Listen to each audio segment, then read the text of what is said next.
दोस्तों, स्वागत है आप सभी लोगों का Om Sai classes for one day exams में। दोस्तों, हम लोग प्राचीन इतिहास को पढ़ रहे थे और उसमें हम लोगों ने काफ़ी सारे चैप्टर को फिनिश कर लिया है। आज हम लोग एक नए चैप्टर की ओर चल रहे हैं जो कि है मगध का साम्राज्य। उसमें कौन कौन से वंश आए जो कि बहुत महत्वपूर्ण हैं और एग्ज़ाम में उनसे क्वेश्चन बन जाते हैं। कोई भी एग्ज़ाम हो, चाहे वो वनडे एग्ज़ाम्स हो या फिर स्टेट पीसीएस हो या फिर यूपीएससी हो, एग्ज़ाम क्वेश्चन इनसे बनते ही बनते हैं। तो हम लोग आज मगध साम्राज्य के बारे में पढ़ेंगे। हम लोग एक ही वीडियो में आपका कवर हो जाएगा, बहुत ज़्यादा लंबा टॉपिक नहीं है और अच्छे से समझ कर चलेंगे हम लोग इसको। तो दोस्तों, आप लोग वीडियो में बने रहिएगा, पूरा वीडियो ज़रूर देखिएगा आप लोग। और हम लोग एक एक करके सारे इसके जो इम्पोर्टेंट पॉइंट्स हैं वो हम लोग पढ़ेंगे। ज़्यादा लंबा वीडियो जो दोस्तों नहीं होगा, बहुत छोटा ही होगा। 10 मिनट या 9 या 10 मिनट का वीडियो आपका ये होगा और इसमें ही हम लोग फिनिश कर लेंगे। तो चलिए, इसके पहले हम लोग पढ़े थे महाजनपद के बारे में भी पढ़े थे और उसके बाद बौद्ध धर्म, जैन धर्म को पढ़ा था। उसके बाद अब हम लोग पढ़ने वाले हैं मगध साम्राज्य को। दोस्तों, जैसे कि हम लोगों ने महाजनपदों के बारे में पढ़ा था, 16 महाजनपद, जो कि 16 महाजनपदों के बारे में जो कि अंगुत्तर निकाय और भगवती सूत्र से हमें 16 महाजनपदों की सूची मिलती है। उसमें जो 16 महाजनपद थे उसमें जो सबसे महत्वपूर्ण और चर्चित साम्राज्य रहा वो मगध साम्राज्य रहा। दोस्तों, उस टाइम पे लोहे का आविष्कार भी बहुत तेज़ी से चल रहा था और मगध साम्राज्य काफ़ी उभर कर सामने आया और आज इसी के बारे में हम लोग पढ़ेंगे। तो आइए पढ़ते हैं इसको। दोस्तों, मगध साम्राज्य का संस्थापक कौन था? दोस्तों, वृहद्रथ था। और इस वृहद्रथ मगध साम्राज्य, इसका जो संस्थापक था वृहद्रथ, और इसने पहला वंश इसका कौन सा था? हर्यक वंश। हर्यक वंश से भी काफ़ी सारे क्वेश्चन बनते हैं दोस्तों। हर्यक वंश था इसका पहला वंश। कौन सा था? हर्यक वंश था। हम लोग साथ साथ में याद करते हुए भी चलेंगे। जितना हम लोग टॉपिक कवर करते जाएंगे वैसे ही रिकॉल करते हुए भी चलेंगे दोस्तों। और वीडियो आप लोगों को पसंद आती है तो लाइक और सब्सक्राइब जरूर करिएगा और वीडियो में बने रहिएगा। पूरा वीडियो आप लोग प्लीज़ ज़रूर देखिएगा। हर्यक वंश, इस हर्यक वंश पहला वंश जो आएगा मगध साम्राज्य में, पहला है हर्यक वंश, दूसरा है शिशुनाग वंश, तीसरा है नंद वंश और उसके बाद आता है जो मौर्य वंश, जिसमें हम लोग चंद्रगुप्त मौर्य के बारे में पढ़ेंगे। हम लोग अगले आने वाली वीडियो में कवर करेंगे। आज इन 3 टॉपिक के बारे में हम लोग पढ़ेंगे। पहला है हर्यक वंश, दूसरा है शिशुनाग वंश, तीसरा है नंद वंश। नंद वंश में दोस्तों हम लोग जो नंद वंश का अंतिम संस्थापक था घनानंद, वहाँ तक आज हम लोग कवर करेंगे। तो आइए पहला इसका देखते हैं, हर्यक वंश। दोस्तों, हर्यक वंश को पितृहंता वंश के नाम से भी जाना जाता है क्योंकि इसमें जितने आए राजा लोग वो क्या करते थे, अपनी पिता की हत्या करके राजगद्दी को प्राप्त करते थे, राजगद्दी पे वो बैठते थे। तो आइए देखते हैं। तो इसको इसीलिए पितृहंता वंश के नाम से भी जाना जाता है हर्यक वंश को। इसमें दोस्तों जो हर्यक वंश का जो संस्थापक था बिंबिसार, ये 540 बीसी से लेकर के 492 बीसी तक था। तो इसने क्या किया, वैवाहिक परंपरा को आगे बढ़ाया। दोस्तों, ये क्या करता था, वैवाहिक परंपरा जैसे कई शादियां करता था, शादियां 2-2, 3-3 शादियां इसने की और हर जगह से अपना राज्य ताकि ये बहुत बड़े विस्तार में बढ़ा सके। तो देखते हैं इसका। इसने राजधानी क्या बनाई थी दोस्तों? हर्यक वंश में इसने अपनी राजधानी क्या बनाई थी? राजगृह को अपनी राजधानी इसने बनाई थी। और इसका पहला विवाह किसके साथ हुआ था? महाकोशला देवी, जो कि कौशल वंश की क्या थी? राजकुमारी थी। पहला विवाह किसके साथ हुआ था?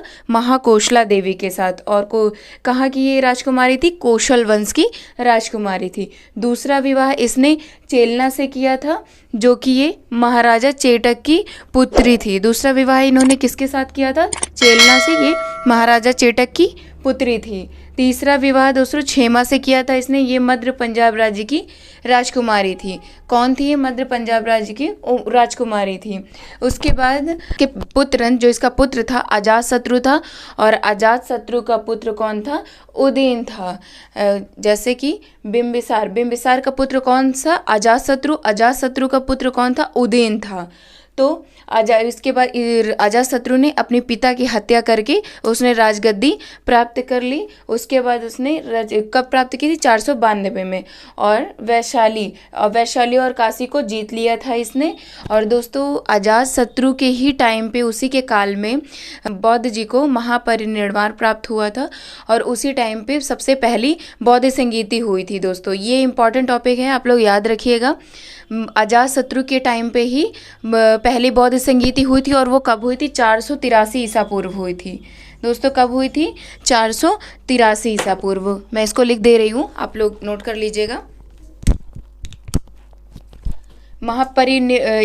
इन्हीं के काल में बुद्ध को महापरिनिर्वाण प्राप्त हुआ था और 483 BC में पहली बौद्ध संगीति हुई थी। इन्हीं अजातशत्रु के टाइम पे ही बौद्ध संगीति हुई थी। और उसके बाद फिर इसका जो अजातशत्रु का बेटा था उदीन ने अजातशत्रु की हत्या करके उसने राजगद्दी स्थापित कर ली और इसने अपनी राजधानी क्या बनाई? पाटलिपुत्र को बनाई अपनी राजधानी। इसने बाद आता है ये वंश, हर्यक वंश समाप्त हो जाता है और आता है दूसरा वंश, शिशुनाग वंश। और इसके संस्थापक कौन थे? शिशुनाग थे। और राजधानी इन्होंने अपनी वैशाली को बनाई थी और इन्होंने अवंती को जीतकर मगध में मिला लिया था। अवंती पे इन्होंने हमला किया था और उसको जीत करके अपने मगध राज्य में इन्होंने मिला लिया। सॉरी दोस्तों, मगध राज्य में इसको मिला लिया था। इसका पुत्र कौन था? कालाशोक था। इसका पुत्र कौन था? कालाशोक था, शिशुनाग का। और कालाशोक ने पाटलिपुत्र को अपनी राजधानी बनाई।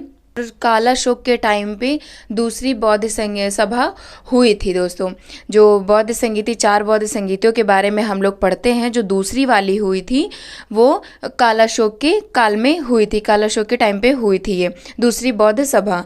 और पहली कब हुई थी? अजातशत्रु के टाइम पे हुई थी।